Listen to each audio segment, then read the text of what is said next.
Ahoj, zdravíme všechny a tentokrát jsme se vydali do Afriky. Splnilo se mi velké přání zaplavat si s delfíny a byl to ten nejkrásnější dárek k narozeninám. Pro někoho je Egypt možná běžná destinace, pro někoho nuda, pro nás je to krásná Afrika. A jak jsme si to užili a jak to všechno začalo, tak pojďte se na to podívat.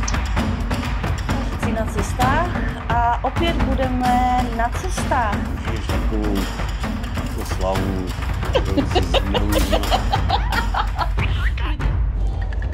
No ahoj, ahoj, ahoj, tady staříci na cestách. Já vás zdravím, takže akce kulatiny začínají.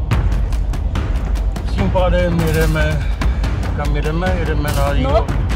Jedeme na jihozápad. No dobře, ale kam mě vezeš jako? Jedeme na jihozápad, na to vlakové nádraží, kde to kolo na tebe čeká. Ale já tě kašlu s kolem, kde mě vezeš? Já jako neopovažuj se mě někde vytáhnout na kolo jako. Směr západ, No. Směr západ. Teplačky máme, gumačky máme a ten pokojíček, co tě bude přecházet zrak, na tebe čeká. Takže neřekneš, jo, pořád? Ne. Ahoj, všichni vás zdravím, samozřejmě už víte, odkud jedeme a tušíte určitě, kam jedeme, protože víte, co, pokud nasledujete, tak víte, co já mám ráda. Ale co jsem chtěla hlavně říct, všechno vám řeknu až večer, až na místě, až uvidím ten pokojček, z kterého mě bude přecházet zrak. Ale chtěla bych manželovi strašně poděkovat za to, že vůbec něco takového udělal, fakt si to užívám. A víte, jak je to po tolika letech manželství, už jste jenom prostý kamarád. Můžete být ráda, že vás vůbec ten manžel, kdybyste se ztratila, hledá. Takže já si toho strašně vážím, že mu ještě za to stojím a miluju tě, lásko, a děkuji. Takže přátelé, na to RegioJet. Nevím, kolik těch půlek tu dám, jestli jedna bude stačit. A bojíš se? Ne. Letíš poprvé? Nikdy jsem se nebal, jenom toho, že nebudu mít peníze. Tak čau. Pohoda nastala už v letadle, které bylo poloprázdné. Z letiště v Marsa Alámy jsme to měli ještě nějakých 80 kilometrů autobusem jižně pod Marsu. A náš první východ slunce.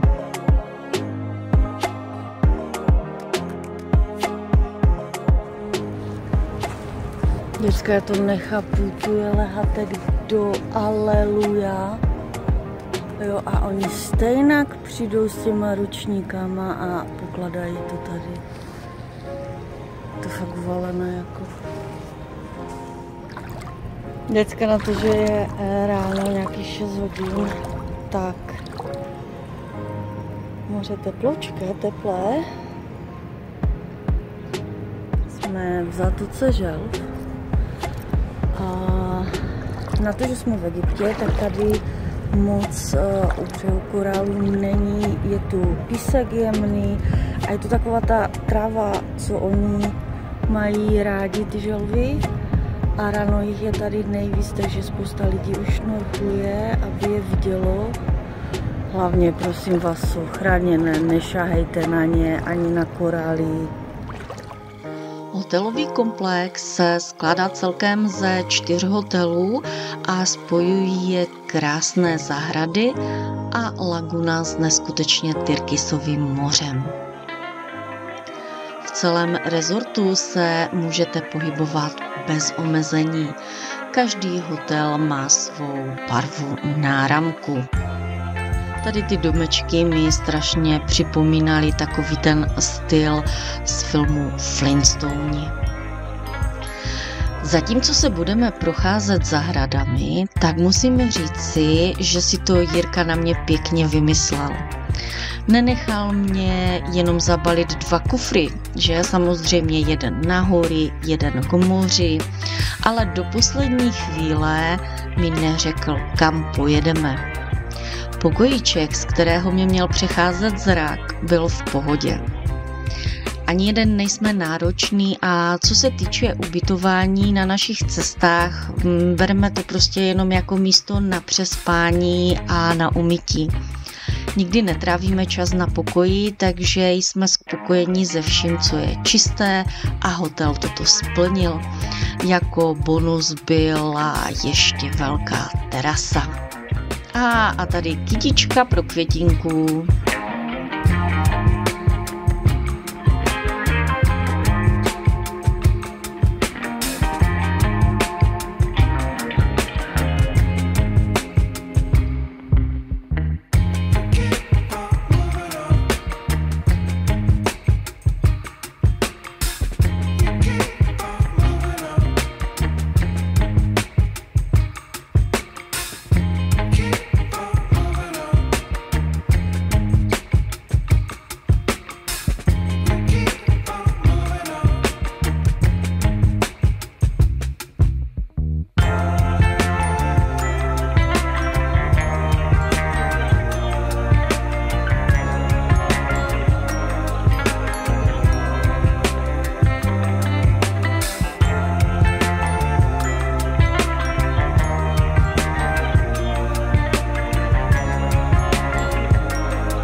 Moře v laguně mělo, jak jsem říkala, neskutečnou barvu, takovou nádherně tyrkysovou. Nemohla jsem se na něho vynadívat. Písek tam byl takový jemný, bílý a s takovou tou travičkou, co mají ty želvy rádi, no jako v Karibiku. A ráno zde byly větší odlivy, ale to ničemu nevadilo.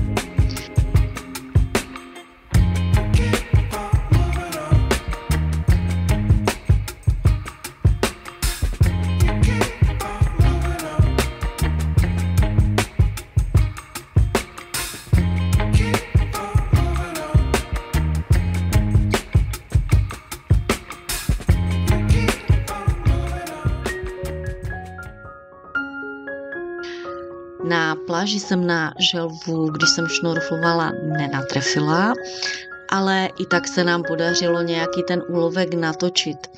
A jak jsem říkala, nejsou zde korály, takže šnorchlování nic moc, ale toho jsme si užili na výletech až do sytosti.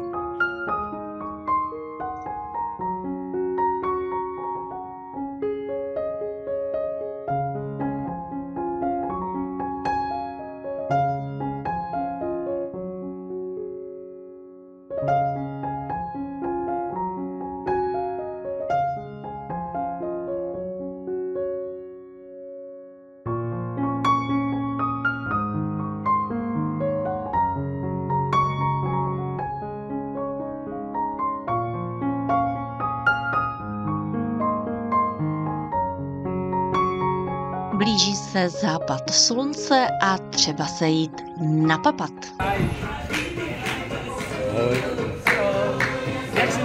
Jak se máš? Dobře. Čauky mňauky.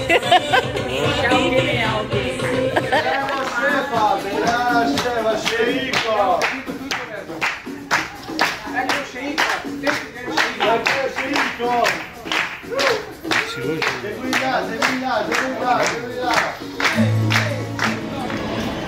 A procházíme stoly se sladkou kuchyní, nebo sladoučkou tečkou nakonec a sladké to oni umí.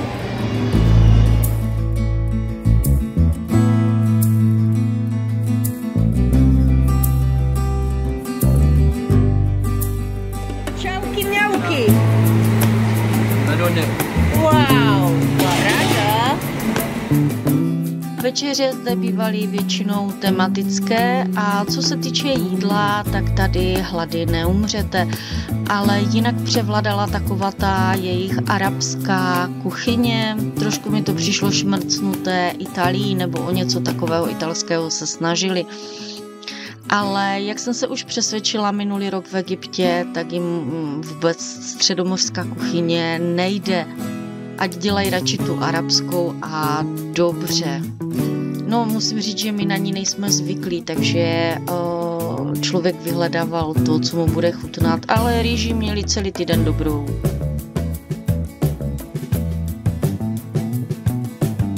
V hotelu se nachází takový bazarek a samozřejmě je tady spousta takových egyptských blbostí, když si to bylo fajn.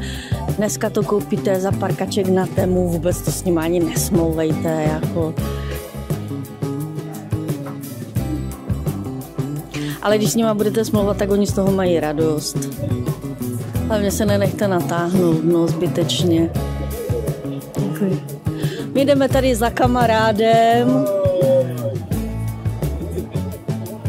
Ahoj, ahoj, já tě zdravím, ahoj. Děkujem. Ahoj. Čas si vědět. Čas zhasnout. Egyptský papyrus. Wow. A vidíte, jak to tady krásně svítí?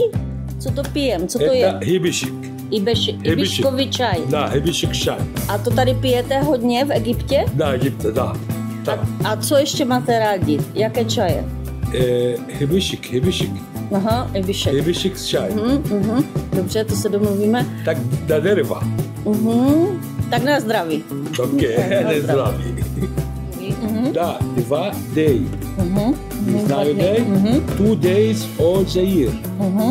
Her birthday and the world is lekce kaput. egyptské historie. Ano, rozumím. Všichni jsou kaput. Tak a musím být.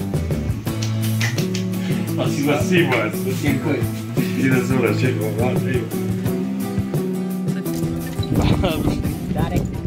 Darek, jakože mi to dáváš, jo? A co já s tím budu dělat? Řekni čauky mňauky. Čauky mňauky řekni. Čauky mňauky. Čauky mňauky. No, vidíš to. Řekni čauky mňauky. Čauky mňauky. 5. Čauky mňauky. Čauky mňauky. Čauky mňauky. No mluv, čauky mňauky. Jo, perfektní. Čauky mňauky. Čauky mňauky. Čauky mňauky. Čauky mňauky. No, A řekni, super. staříci na cestách. Skry. A dnes je můj velký narozeninový den, ke kterému jsem dostala dárek a jak jinak zase nevím co. Ahoj. Ty máš těch lodí málo? Ti to nestačilo letos? Ano, můj 50nice. Já ti dám 50nice, já jsem žena v rozkvětu. A kam jdeš? Ty v klubu, já nevím. Co jsi mi to koupil za překvapko? Nějaký žraloky, asi tě tam nakrmím. No a nesmí chybět porada našeho operačního štábu. Samozřejmě do poslední chvíle jsem nevěděla, co si pro mě manžel přichystal, ale těšila jsem se. Když jsem se dozvěděla, že se mi splníme dlouholeté přání a budu si mít možnost zaplavat s delfiny, tak jsem byla neskutečně dojata. Ani jsem nedoufala, že se mi to někdy splní, nedokážu si totiž představit lepší narozeninový den. No a plavili jsme se do oblasti, které se říká Delfíní domov. Bylo to děcka něco neskutečného. Plujete po širém moři a z ničeho nic je před vama laguna s tyrkysovou vodou a korály. To prostě neuvěřitelné. Ve skutečnosti je Delfíní dům neboli útes Sataja jedním z nejznámějších přírodních stanovišť na světě, a to právě proto, že zde můžete vidět velké skupiny divokých delfinů dlouholebých. Tento druh patří k nejobratnějším kytovcům a je proslulý svými akrobatickými kousky ve vzduchu. No a rozkaz zněl jasně. Masky nasadit a čup do moře. Když jsem s nima mohla plavat, bylo to něco neskutečného. Jsou tak nádherní a hraví. Zatajil se mi dech nad tou krásou a nikdy bych nečekala, že jich bude takové hejno. Díky tomu, že byli kolem nás všude, tak jsme si je všichni mohli krásně užít. Ponoříte prostě hlavu pod vodu a pak se zastaví svět. Nevěděla jsem, jestli se mám rozplakat radostí nebo se smát. Byl to tak silný a intenzivní pocit. Dokonce z nás měli radost, hráli si, předváděli se. Nádhera, děcka, nádhera, co víc říct.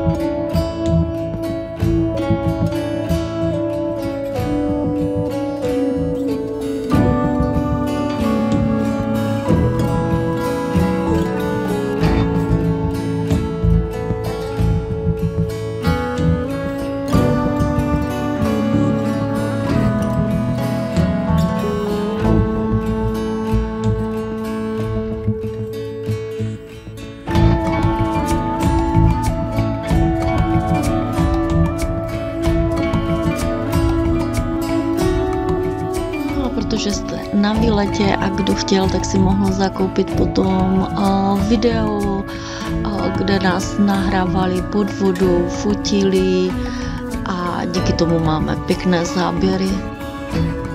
No a po hradkách s delfinama jsme měli oběd na lodi a potom jsme se šli ještě potapět ke korálům. A byli jsme tam celkem, já nevím, řekla bych tak 3 hodiny.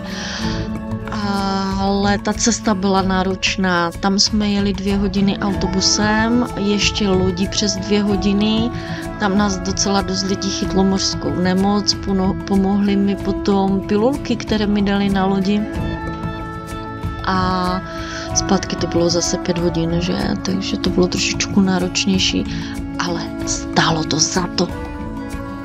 A korálové útesy tam byly opravdu neskutečně barevné a krásné.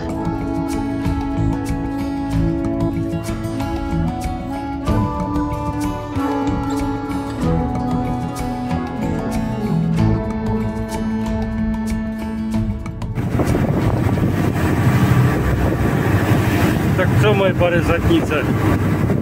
Splnil se mi velký sen a to je, že jsem plavala dneska s delfíny ve volné přírodě mezi korálovými útesy a bylo to luxusní. Miluji tě. Já tebe taky.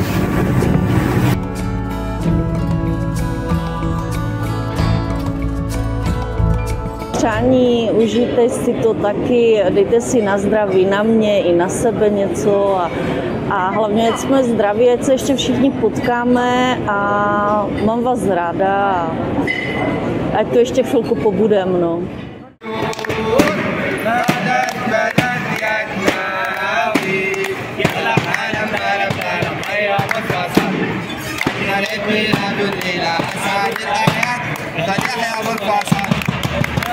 Díky.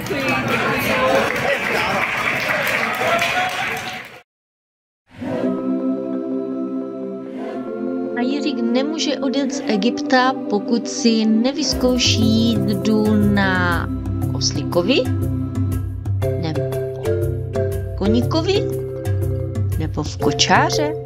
Ne, přece ho nemůžu pustit z Egypta, pokud se neprojede na velbloudovi. No a vydali jsme se Saharou do beduínské vesnice na dobrý čaj. Přitom jsme stihli pár foteček při krásném západu slunce.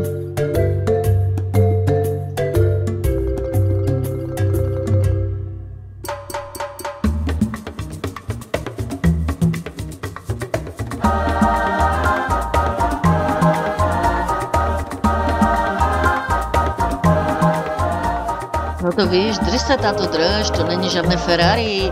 Tady musíš dostat instrukce, jak se pěkně na tom sedí. A hopa.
Nejenom já jsem měla narozeniny, protože jsme oba zářijoví, tak jsem vzala Jiříka na výlet, a to tentokrát na jednu z 20 nejkrásnějších pláží v Egyptě. Bylo to asi půl hodiny jízdy od hotelu a čekal nás tam národní park, který se jmenuje Sharm el-Luli. Byly zde slunečníky, abychom se mohli schovat před sluncem, a moře s neskutečně krásnými korály.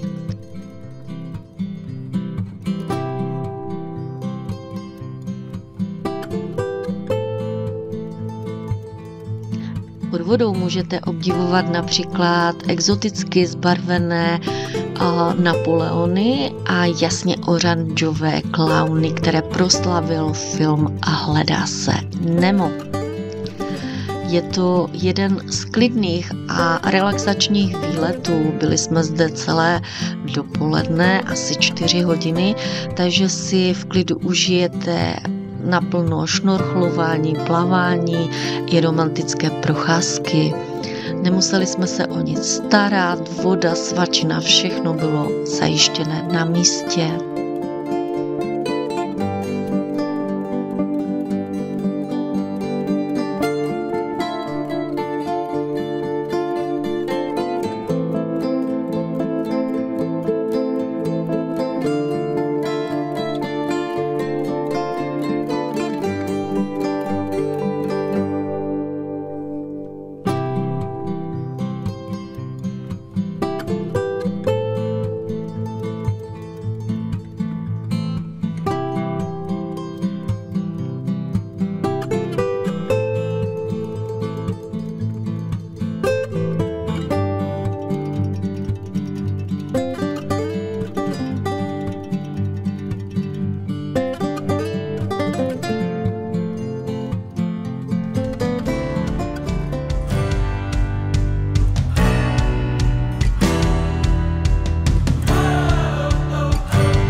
By to vzal zase. No a protože dlouho nevydržíme na jednom místě, tak další z výletů byla plavba na lodi v egyptském stylu s proskleným dnem. Tam jsme mohli pozorovat krásně podmořský svět. A následně nás čekalo focení, oběd a šnorchlování na jedné z nejznámějších míst, a to v Marsa Mubarak.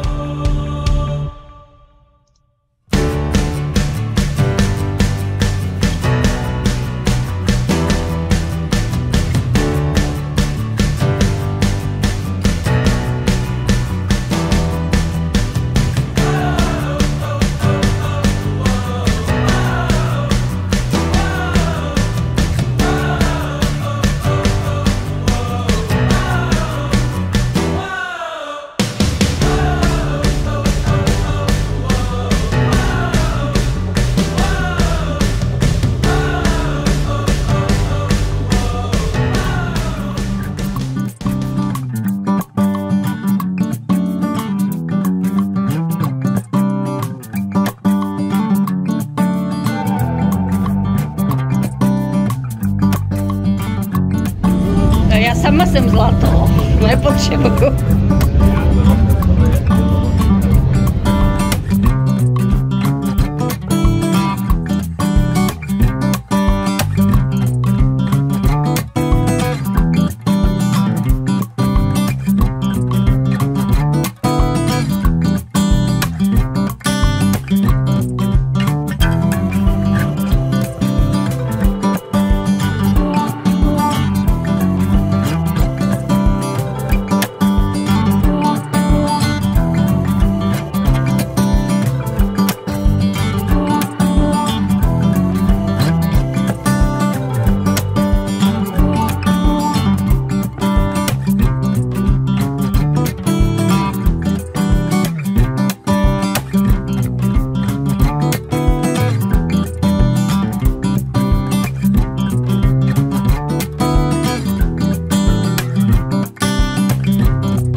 Táto, ty ses mi nějak proměnil.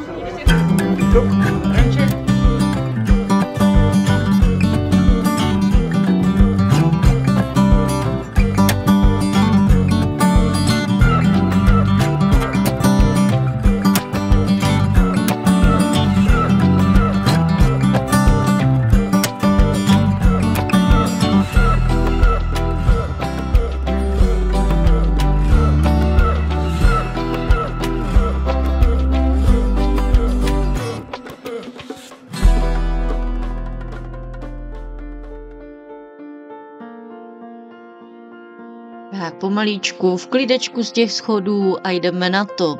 Rozdělili nás do takových menších skupinek a plaval s náma jeden, nevím, co to byl, asistent průvodce, těžko říct, a bral nás vlastně na různá ty nejzajímavější místa v Marsa Mubarak, aby jsme si co nejvíce užili šnorchlování.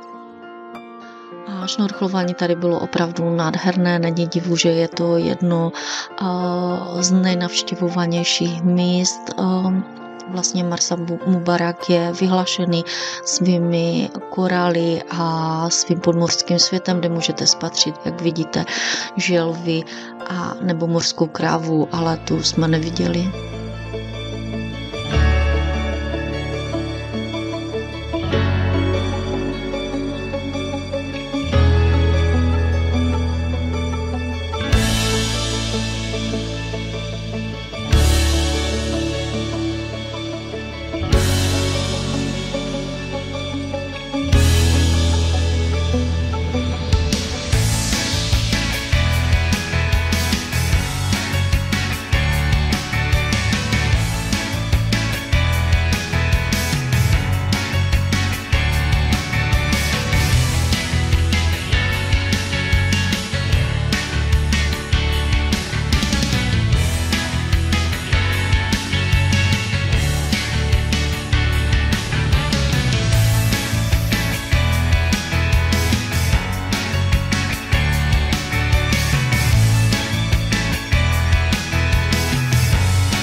Opakování následoval oběd na lodi.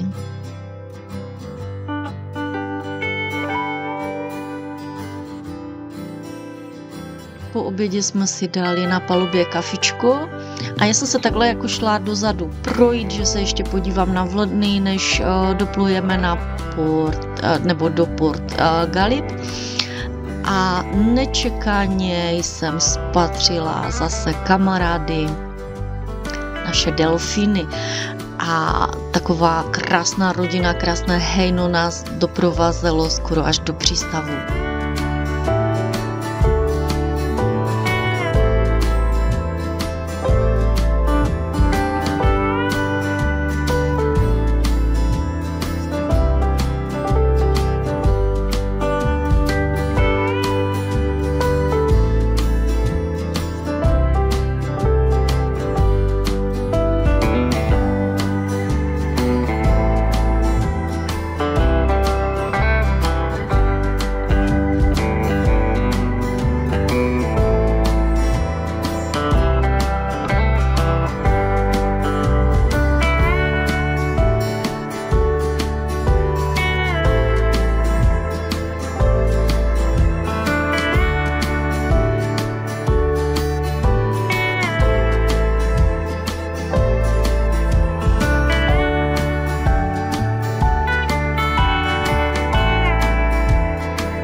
Rozloučili jsme se z Delfiny a nasledovala prohlídka města Port Galip.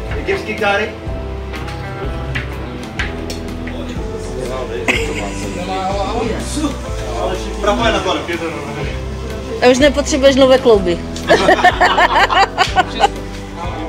Dětská mastě na všechno, na jakýkoliv problém. No a tak radši jsme si zašli sednout na aperolek.